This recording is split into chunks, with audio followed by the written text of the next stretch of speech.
తర్వాత అసలు వీళ్ళు ఇదో ఉద్యమమా అనే రేంజ్లో అటు నేషనల్ మీడియా అలాగే పొలిటికల్ పార్టీలు చాలా హీనంగా చూసినటువంటి పరిస్థితి. కానీ ఈ దేశంలో ఉన్నటువంటి యువత శక్తి ఏందో మాకు తెలుసు. యువకులు ఏ విధంగా పోరాటం చేస్తారో, యువకుల మనసులో గూడు కట్టుకున్నటువంటి అంశం ఎట్లా ఉందో అది స్పష్టంగా గ్రహించిన వాళ్ళుగా చెప్తా ఉన్నాం. ఈ దేశం యువత చేతుల్లోకి రావాలి, యువత చేతుల్లోకి పోవాలి. జంతర్ మంతర్ దగ్గర జరిగినటువంటి 30 రోజుల నిరసన దీక్ష ఆందోళన కార్యక్రమాలతోటి విశ్వగురువు నేను అనుకొని విర్రవీగినటువంటి నరేంద్ర మోడీ మెడలు వంచక తప్పలేదు. బొద్దింకల పేరుతో వాళ్ళని హీనంగా చూసినటువంటి కొంతమంది సిగ్గుతో తలదించుకున్నటువంటి పరిస్థితికి తీసుకొచ్చినారు. ఒక కేంద్ర మంత్రిని రాజీనామా చేయాల్సిందనేటువంటి డిమాండ్ తోటి రాజీనామా చేయించి తమ హక్కులను తమ ఏది కోరుకుంటున్నటువంటి అంశాలను కేంద్ర ప్రభుత్వం ముంగడ పెట్టి ఆమోదింపజేసుకున్నటువంటి పరిస్థితి.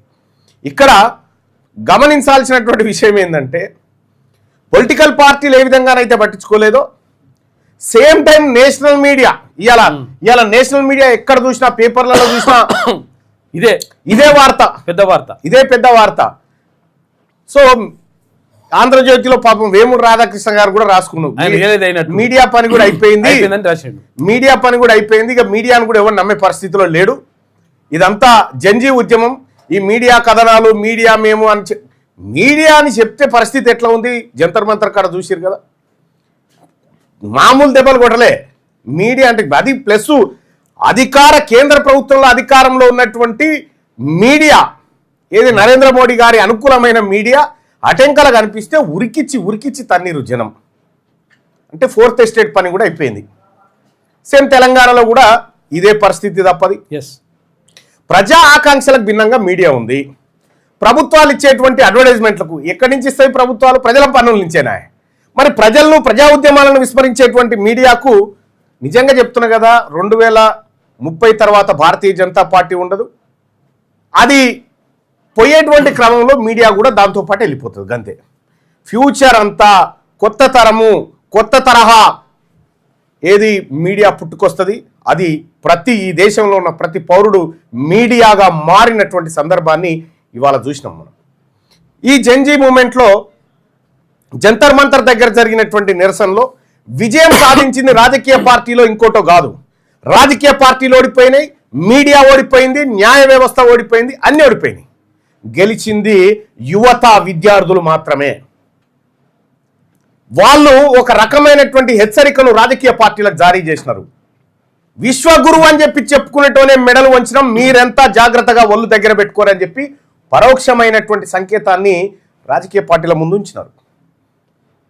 ఈ ఉద్యమం వాళ్ళకు జంతర్ మంతర్ దగ్గర దీక్ష చేస్తున్న వాళ్ళకు తిండి లేకుండా చేయాలి, వాళ్ళకు నీళ్లు దొరకకుండా చేయాలని చేసినటువంటి సందర్భంలో నిజంగా ర్యాపిడో డ్రైవర్లకు, జొమాటో, స్విగ్గీ వాళ్లకు, ఊబరు అలాగే ఓలా నడుపుతున్నటువంటి వాళ్లకు హ్యాట్సప్ చేస్తా ఉన్నా. ఇది విద్యార్థుల ఉద్యమాన్ని నిలబెట్టడానికి మీరు ఎంత కష్టపడ్డారో, మీ శక్తిని ఎంత ధారపోసిరో.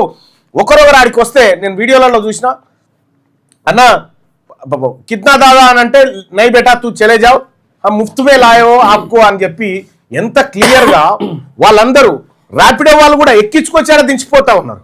ఊబర్ వాళ్ళు, ఓలా వాళ్ళు డబ్బులు తీసుకోకుండా జనానికి, విద్యార్థులకు మద్దతుగా నిలబడ్డటువంటి ఈ వర్గాలు ఏవైతే నిజంగా పెట్రోల్ బంద్ చేసిన నీళ్ళెత్తుకొచ్చిరు. నిజంగా ఆడ పల్లీలు అమ్ముకుంటోళ్ళు, చెనా బఠానీ అమ్ముకునేటోళ్ళు వాళ్ళు కూడా ₹1 తీసుకోకుండా ఫ్రీగా మా ప్రజల కోసం అని చెప్పి జంతర్ మంతర్ దగ్గర పంచిన ఉద్యమం ఇది ఏ రకమైనటువంటి సంకేతాన్ని భారతదేశానికి ఇచ్చింది? ప్రజలందరినీ ఒక ఉవ్వెత్తున కదిలే విధంగా చేసింది. పైగా పోలీసుల లాఠీ చార్జు. ఇంకేదో విషయం ఏంటంటే, ఇప్పుడు ఆయన రాజీనామా తొందరగా చేయడానికి కారణం ఏంది అని అంటే, నిన్న సాటర్డే, ఇవాళ సండే. ఈ సాటర్డే సండే ఇంకా ఉవ్వెత్తున వచ్చేటోళ్ళు, ఇంకా డేంజర్ అవుతుండే. ఇక అది చేయి జారిపోతుంది. ఒకే ఒక్క రోజులో లాఠీ చార్జ్ తర్వాత 34 పట్టణాలకు విస్తరించింది ఈ ఉద్యమం. ఇంకా బీహార్ వాళ్ళు అయితే ఇక వాళ్ళు ఫుట్బాలే ఆడుకున్నారు.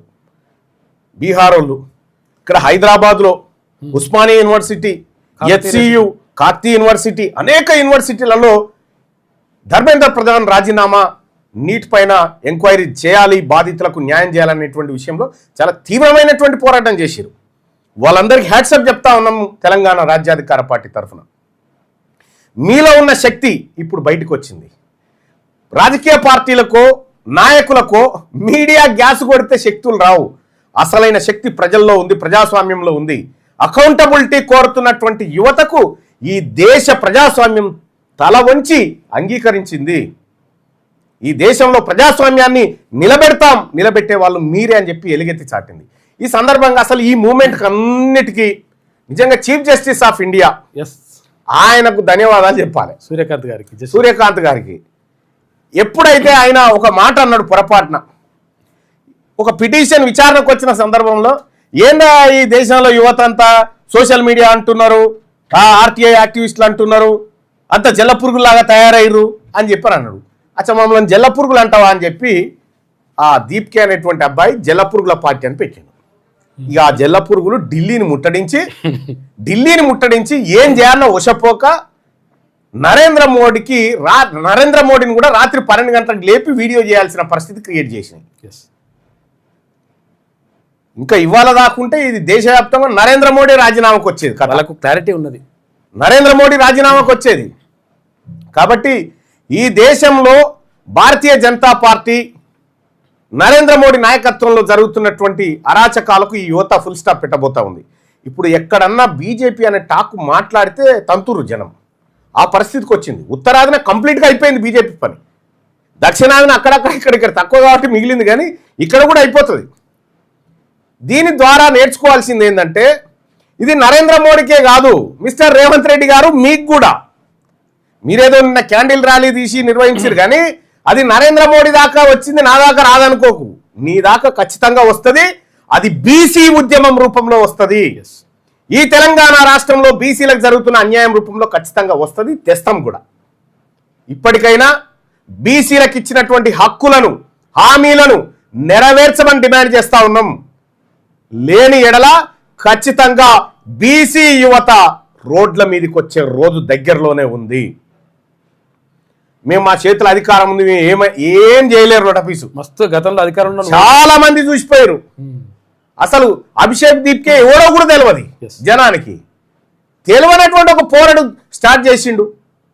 ఇలా తెలంగాణ రాష్ట్రంలో బీసీల ఉద్యమం చాలా కుతకుతుడుకుతుంది.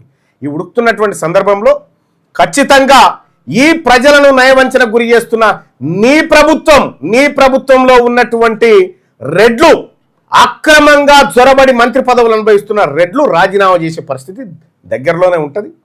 మీకు ఆ శిక్ష తప్పదు. రెండోది, ఇదే రేవంత్ రెడ్డి గారు కర్ణాటక రాష్ట్రం పోయి కర్ణాటకలో డీకే శివకుమార్తో చేతులు కలిపి ఓసీ ఆయనతోటి అక్కడ ఉన్న బీసీ బిడ్డ సిద్ధరామయ్యను ముఖ్యమంత్రి పదవి నుంచి దించేయించినటువంటి రేవంత్ రెడ్డి గారు, నేను డిమాండ్ చేస్తా ఉన్నా, రేవంత్ రెడ్డి గారు మీరు సగం కాలం పరిపాలించిగా మీరు దిగండి, ఆ సీటు బీసీలకు ఇవ్వండి, ఆ సీటు బీసీలకు ఇస్తే నీకంటే బెహతరీన్గా బీసీల బతుకులు మారుస్తారు. సో ఏదేమైనప్పటికీ కూడా తెలంగాణ రాష్ట్రంలో ఊబర్, ఓలా, ర్యాపిడో, జొమాటో, జెప్టో ఏవైతే ఈ ఈ గిగ్ వర్కర్స్ పనిచేస్తూ ఉన్నారో వాళ్ళ తరఫున కూడా ఉద్యమం రావాల్సినటువంటి అవసరం ఉంది. తెలంగాణ రాజ్యాధికార పార్టీ వాళ్ళ సమస్యల పైన మాట్లాడాలనుకుంటుంది, వాళ్ళ సమస్యల పైన కొట్లాడాలనుకుంటుంది. అందుకోసమే నేను నిన్న ఒక ర్యాపిడో నడిపి నేనే చూసిన. ఆ ర్యాపిడో ఎక్కటైన పరిస్థితి ఎట్లుంటుంది, ర్యాపిడో అయిన పరిస్థితి ఎట్లా ఉంటుంది మొత్తం తెలుసుకునే ప్రయత్నం చేసిన. ఇంకా వీళ్ళ కష్టాలను మరింత లోతుగా తెలుసుకునేటువంటి ప్రయత్నం చేస్తాం. ఖచ్చితంగా ఆ ఎక్కడో ఊబరోడు, ఓలా ఓడు ఎక్కడో దూరం ఉండి ఇటు కస్టమర్ జేబులు కొడతా ఉండు, దాన్ని నమ్ముకొని బతుకుతున్న జేబులు కొడతా ఉన్నాడు. ఆ పరిస్థితి మారాలి, ఖచ్చితంగా మారుస్తామని చెప్పి తెలియజేసుకుంటూ, ఈ దేశంలో యువత అనూహ్యమైనటువంటి అద్భుతమైనటువంటి విజయాన్ని సాధించింది. వాళ్ళందరికీ కూడా శుభాకాంక్షలు తెలియజేసుకుంటూ, ఈ ఉద్యమంలో పాలు పంచుకున్న ప్రతి నాయకునికి, ప్రతి కార్యకర్తకి, ప్రతి విద్యార్థికి, ప్రతి తల్లిదండ్రికి మరొకసారి శుభాభినందనలు తెలియజేస్తూ, మీ అజరామరమైనటువంటి పోరాటానికి మేమందరం కూడా ముగ్ధులమైపోయినామనేటువంటి విషయాన్ని తెలియజేస్తా ఉన్నాం. అలాగే మీడియా ఇప్పటికి కూడా పద్ధతి మార్చుకోండి. రాజకీయ నాయకులు ఇచ్చే బిత్సాలకు ఆశపడి అవే వార్తలు అవే అని చెప్పి ప్రజా సమస్యలను విస్మరిస్తే ఆ పరిస్థితి మీ దాకా వస్తుంది. అది తెచ్చుకోకండి, మారండి అని చెప్తా ఉన్నా. మీలో మార్పు రాకుండా అక్కడ ఉద్యమం జరుగుతూ ఉంటే, జంతర్ మంతర్ దగ్గర ఉద్యమం జరుగుతూ ఉంటే ఈడ పులి వచ్చిందని చెప్పి ఈడ TV9లో వార్త, ఏనుగులు పులులు తప్పిపోతున్న వార్త, సంతానం పెంచాలనే వార్తలు ఈడ. ఈ పద్ధతి మార్చుకోర్రి, లేకపోతే ఖచ్చితంగా ఏం జరగానో అది జరుగుతుంది దేశంలో. మీ ఓవర్ యాక్షన్ అంతా బంద్ అయ్యేటువంటి పరిస్థితి వస్తుంది.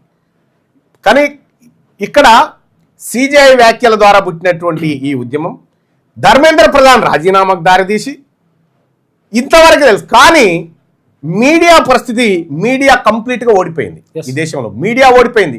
చాలా రోజుల నుంచి మీడియాకు నేను చెప్తూనే ఉన్నా, మీ మీడియా ఉండదు, ఫ్యూచర్లో ఉండదని చెప్తా ఉన్నా, ఉండదు.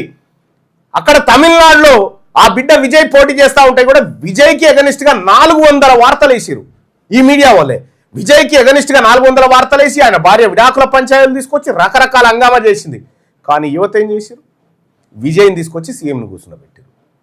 ఇలా అక్కడ మీడియా ఎగనిస్ట్గా పనిచేసిన ప్రజలు మీడియాకి ఎగనిస్ట్గా ఓటేసారు.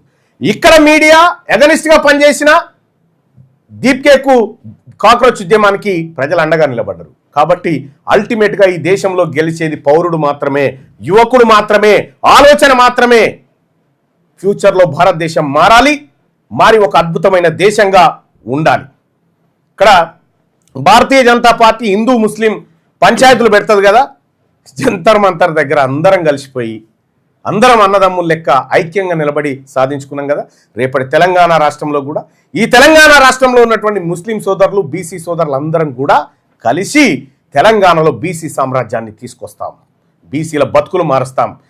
ఈ కార్పొరేట్ విద్యా వ్యవస్థలు ఏవైతే ఉన్నాయో వాళ్ళ భరతం పట్టేదాకా వదిలిపెట్టమని చెప్పి తెలియజేసుకుంటూ, సో ఈ ఉద్యమాన్ని విజయ తీరాలకు చేర్చినటువంటి మీ అందరికీ, సోషల్ మీడియా వారియర్స్ అందరికి కూడా వినమ్రంగా తల వంచి నమస్కరిస్తూ ఉన్న మీదే విజయం, ఈ సోషల్ మీడియా వారియర్స్దే ఈ నిన్న జరిగినటువంటి ఉద్యమ విజయం. Thank you. ఇదా